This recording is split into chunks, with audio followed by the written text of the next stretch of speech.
Vous êtes à l'écoute de Radio J et merci d'être avec nous. Merci de votre fidélité. Comme tous les matins, l'information continue et on parle donc de ce voyage. Le nouveau Premier ministre israélien Yair Lapid qui se rendra à Paris demain. Il y rencontrera le président Emmanuel Macron, bien sûr, une semaine avant la venue aussi du président américain Joe Biden en Israël pour sa première tournée au Moyen-Orient depuis son arrivée à la Maison-Blanche. On en parle ce matin avec Denis Charbit, professeur de sciences politiques à l'Université ouverte d'Israël. Bonjour Denis.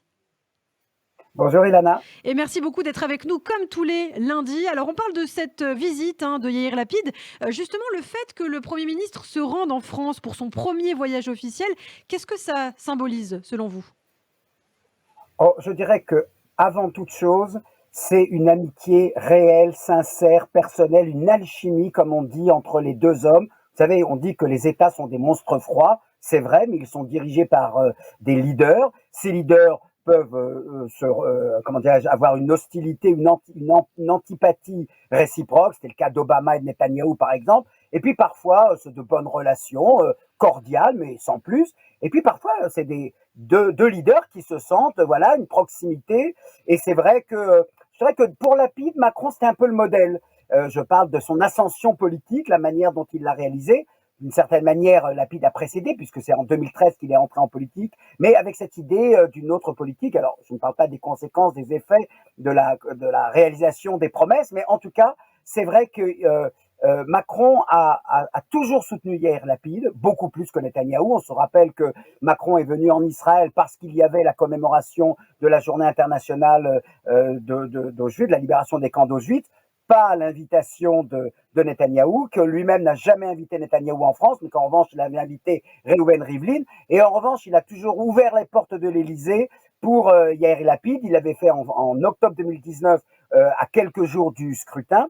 Et je dirais que de l'autre côté, au-delà de la dimension personnelle, je crois que, voilà, vous connaissez une sorte de rivalité franco-américaine. Eh bien, pour Macron, le fait que la première visite, quand bien même celle de Biden était prévue depuis longtemps pour le 14 juillet, certes ça devait être Bennett, non pas Lapid, eh bien, c'est une manière pour la France de dire, OK, très bien, il y a une visite officielle du président des États-Unis, mais voilà, le premier leader qu'il va voir, c'est moi le patron de l'Élysée. Et voilà, donc vous voyez, il y a aussi une petite dimension, comment on va dire, de petite concurrence discrète. Mais attendez, au-delà de l'anecdote, et ça, la question de l'amitié entre les deux, la question de qui précède qui, etc., tout ça c'est très bien.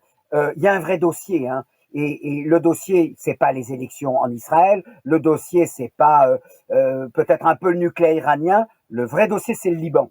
C'est le Oui. Liban. Hier, il y a eu Alors, ce drone alors justement, lancé en direction. Alors Voilà, on justement, va en parler. Denis, Oui. on va en parler justement, puisque c'est aussi ce qui a fait la une de l'actualité ce week-end, ces tentatives d'espionnage de la plateforme gazière Karish en mer Méditerranée, donc ces drones du Hezbollah repérés au-dessus des eaux économiques d'Israël et qui ont été détruits. Ça, c'est aussi important à dire. Alors justement, on parle du Liban. Est-ce qu'Israël va riposter, sachant que le Liban n'est pas intéressé, je crois, pour un conflit avec l'État juif?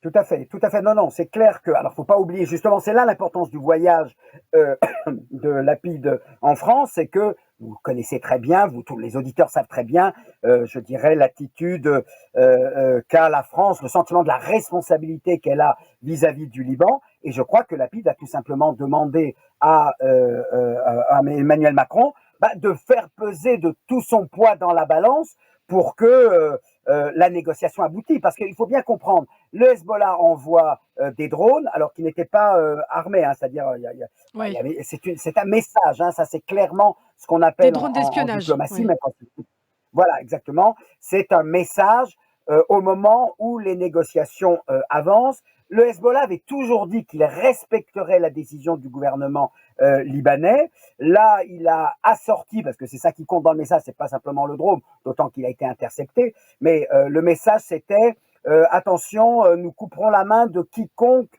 trahit la souveraineté du Liban. Donc l'idée de dire qu'il y a des rumeurs qui ne sont pas confirmées puisque ce sont des rumeurs, mais qui filtrent de la négociation, comme quoi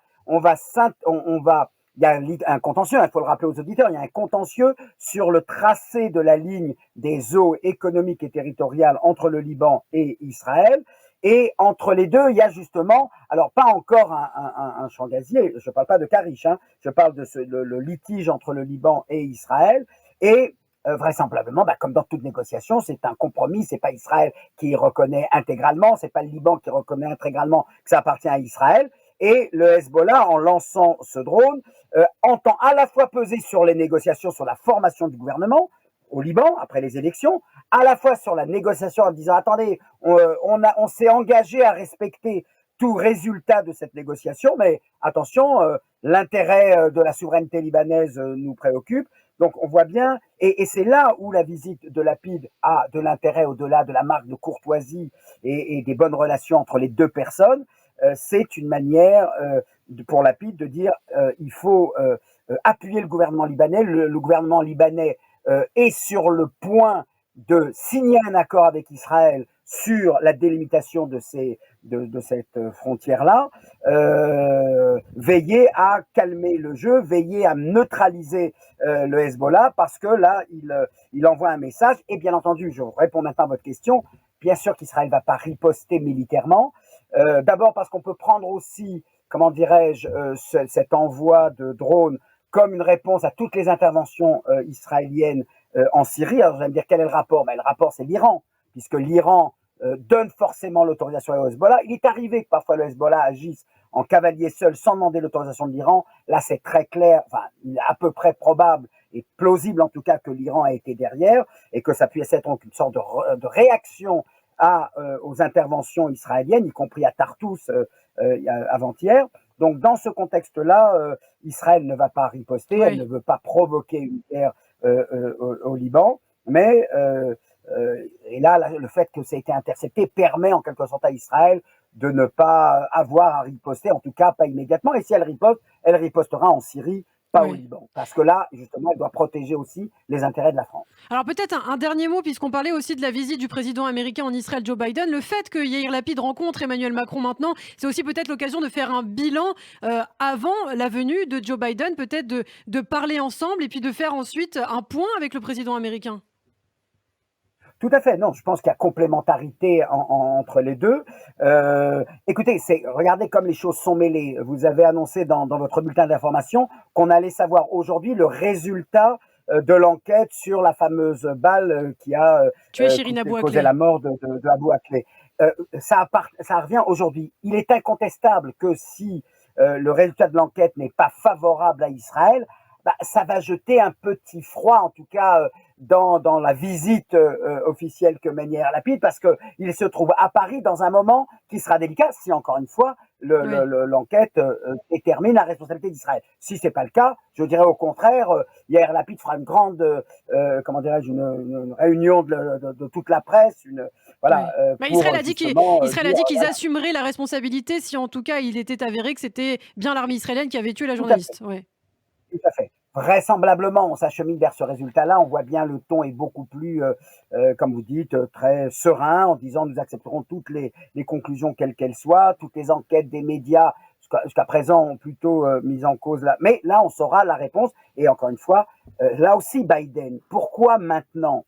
Parce que Biden arrive la semaine prochaine et qui veut que ce sujet-là soit mis de côté, qu'on puisse pas dire il est allé en Israël alors même que le sort d'une citoyenne palestino-américaine, puisqu'elle est américaine, n'a pas encore été clarifié. Et Biden a fait pression et sur l'autorité palestinienne pour dire cette balle-là, vous ne la gardez pas.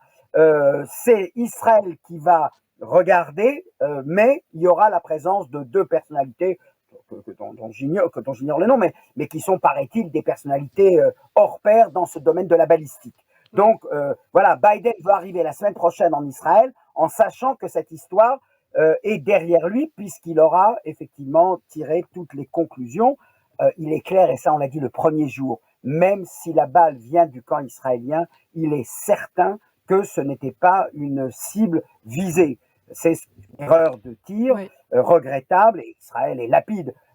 Saura présenter les excuses nécessaires, mais il entend recevoir Biden quand cette affaire-là, cette ombre au tableau, est de l'autre côté et derrière nous. Effectivement, et Boris Geller l'a dit, l'ancien major de la police scientifique israélienne, cette expertise, selon lui, ne va sans doute rien donner. En tout cas, on verra, bien sûr, c'est aujourd'hui que doivent arriver les résultats.